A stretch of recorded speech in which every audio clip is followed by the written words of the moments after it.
ಜಿಲ್ಲೆಗಳಾದ ಬೀದರ್ ಜಿಲ್ಲೆಯಿಂದ ಚಾಮರಾಜನಗರ ಜಿಲ್ಲೆಯವರೆಗೆ ಅತ್ಯಂತ ಉದ್ದವಾದ ಮಾನವ ಸರಪಳಿಯ ಮೂಲಕ ನಾವು ವಿಶ್ವ ದಾಖಲೆ ಮಾಡಬೇಕಾಗಿದೆ. ಅಷ್ಟು ಮಾತ್ರ ಅಲ್ಲದೆ 10 ಲಕ್ಷ ಸಸಿಗಳನ್ನು ನೆಡುವ ಮೂಲಕ ಈ ಕಾರ್ಯಕ್ರಮವನ್ನು ನೆರವೇರಿಸಬೇಕಾಗಿದೆ. ಇದು ಸುಮಾರು 2500 ಕಿಲೋಮೀಟರ್ ಅಷ್ಟು ಮಾನವ ಸರಪಳಿಯನ್ನು ಮಾಡಬೇಕಾಗಿದೆ. ಹಾಗೂ ಈ ಒಂದು ಕಾರ್ಯಕ್ರಮದಲ್ಲಿ ಸುಮಾರು 25 ಲಕ್ಷ ಜನರು ಭಾಗವಹಿಸುವ ನಿರೀಕ್ಷೆ ಇದ್ದು, ಇದಕ್ಕೆ ಮುಖ್ಯ ಅತಿಥಿಯಾಗಿ ನಮ್ಮ ಪದ್ಮಶ್ರೀ ಪುರಸ್ಕೃತ ಕರೆಕಳ ಹಾಜಬ್ಬನವರು ಇದರಲ್ಲಿ ಭಾಗವಹಿಸಲಿದ್ದಾರೆ. ಹಾಗಾಗಿ ಭಾರತದ ಪ್ರಜೆಗಳಾದ ನಾವೆಲ್ಲರೂ ಈ ಒಂದು ಪ್ರಜಾಪ್ರಭುತ್ವವನ್ನು ಮತ್ತಷ್ಟು ಬಲಗೊಳಿಸೋಣ ಹಾಗೂ ಈ ಒಂದು ಮಾನವ ಸರಪಳಿಯಲ್ಲಿ ನಾವೆಲ್ಲರೂ ಭಾಗವಹಿಸೋಣ ಎಂದು ಹೇಳುತ್ತಾ ಎಲ್ಲರಿಗೂ ಅಂತಾರಾಷ್ಟ್ರೀಯ ಪ್ರಜಾಪ್ರಭುತ್ವ ದಿನದ ಶುಭಾಶಯಗಳು. ಇದೀಗ ನಮ್ಮ ಶಾಲಾ ವಿದ್ಯಾರ್ಥಿಗಳಿಂದ ಪ್ರಜಾಪ್ರಭುತ್ವದ ಬಗ್ಗೆ ಮಾತುಗಳು.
ಯಾವ ಸಾಮಾನ್ಯ ಮನುಷ್ಯನು ರಾಷ್ಟ್ರಪತಿ ಆಗಬಹುದು?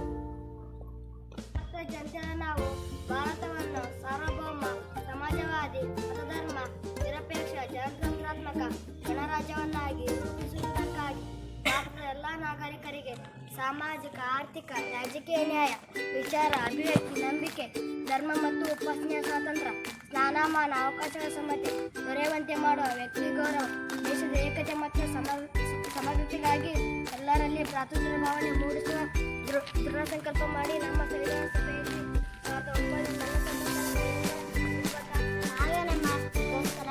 ನಡೆಸುವ ಸರ್ಕಾರ.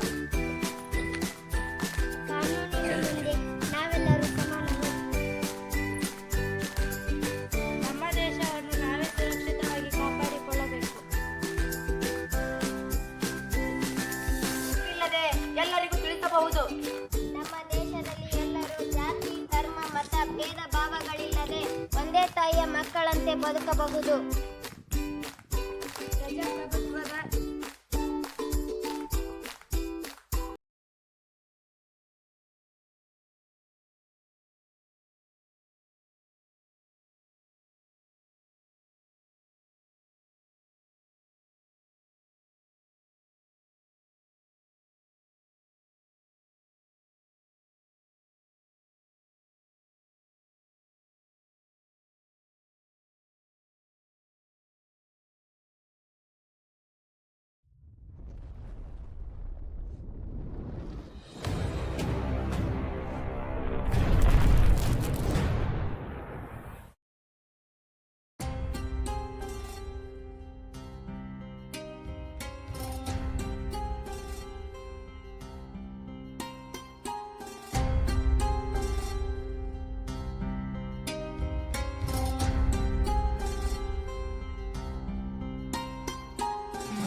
ಧರ್ಮ ಮತ ಭೇದ ಭಾವವಿಲ್ಲದೆ ಒಂದೇ ತಾಯಿಯ ಮಕ್ಕಳಂತೆ ಬದುಕಬಹುದು. ವಿಚಾರಗಳನ್ನು ಭಯವಿಲ್ಲದೆ ಎಲ್ಲರಿಗೂ ತಿಳಿಸಬಹುದು. ಜನರಾದ ನಾವು ಭಾರತವನ್ನು ಸಾರ್ವಭೌಮ ಸಮಾಜವಾದಿ ಮತಧರ್ಮ ನಿರಪೇಕ್ಷ ಸ್ವತಂತ್ರಾತ್ಮಕ ಗಣರಾಜ್ಯವನ್ನಾಗಿ ರೂಪಿಸುವುದಕ್ಕಾಗಿ ಭಾರತದ ಎಲ್ಲ ನಾಗರಿಕರಿಗೆ ಸಾಮಾಜಿಕ ಆರ್ಥಿಕ ರಾಜಕೀಯ ನ್ಯಾಯ ವಿಚಾರ ಅಭಿವ್ಯಕ್ತಿ ನಂಬಿಕೆ ಧರ್ಮ ಮತ್ತು ಉಪಾಸನೆ ಸ್ವತಂತ್ರ ಸ್ಥಾನಮಾನ ಅವಕಾಶಗಳ ಸಮತೆ ದೊರೆಯುವಂತೆ ಮಾಡುವ ವ್ಯಕ್ತಿಗಳ ದೇಶದ ಏಕತೆ ಮತ್ತು ಸುರಕ್ಷತೆಗಾಗಿ ಎಲ್ಲರಲ್ಲಿ ಭ್ರಾತೃತ್ವ ಭಾವ ಮೂಡಿಸುವ ದೃಢ ಸಂಕಲ್ಪ ನಮ್ಮ ಸಂವಿಧಾನ ಸಭೆಯಲ್ಲಿ ಸಂವಿಧಾನವನ್ನು ನಮಗೆ ನಾವೇ ಅರ್ಪಿಸಿಕೊಂಡು ಅಂಗೀಕರಿಸಿ ಶಾಸನವಾಗಿ socialist, secular, democratic, republic and to secure to all its citizens justice, social, economical and political, liberty of thought, expression, belief, faith and worship, equality of status and of opportunity and to ವಿದ್ಯಾರ್ಥಿಗಳು ಮಾನವ ಸರಪಳಿ ರೀತಿಯಲ್ಲಿ ನಮ್ಮ ಪ್ರಜಾಪ್ರಭುತ್ವದ ಉಳಿವಿಗಾಗಿ ಎಲ್ಲರೂ ಈ ಮಾನವ ಸರಪಳಿ ರೀತಿಯಲ್ಲಿ ನಿಲ್ಲಬೇಕಾಗಿ ಕೇಳಿಕೊಳ್ಳುತ್ತೇನೆ.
ಜವ ಜಗ